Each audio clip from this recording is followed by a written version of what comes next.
Truck ধর্মঘট চলছে, ফলে মাছ, ডিম, সবজি সহ যাবতীয় জিনিসের দামই আবার বাড়বে।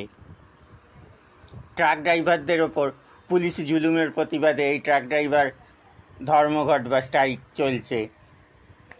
ট্রাক ড্রাইভারদের ওপরে যে শুধু পুলিশি জুলুম করে এমনটা নয়, অনেক সময় চুরির অভিযোগে ট্রাক ড্রাইভারকে ফাঁসিয়ে দেওয়া হয়, পুলিশের ভয় দেখিয়ে টাকা আদায়ের ঘটনাও ঘটে। ট্রাক মালিকের বিশেষ কিছু করার থাকে না, কারণ ট্রাকের মালের চালান একজনের নামে হলেও অন্যজনের মাল সেই ট্রাকে সরবরাহ করা হয়।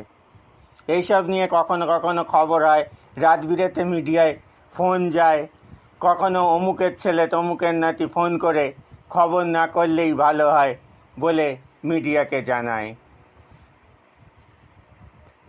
ট্রাক চালকদের বা ট্রাক ড্রাইভারদের এইসব নিয়েই সারা বছর চলতে হয়।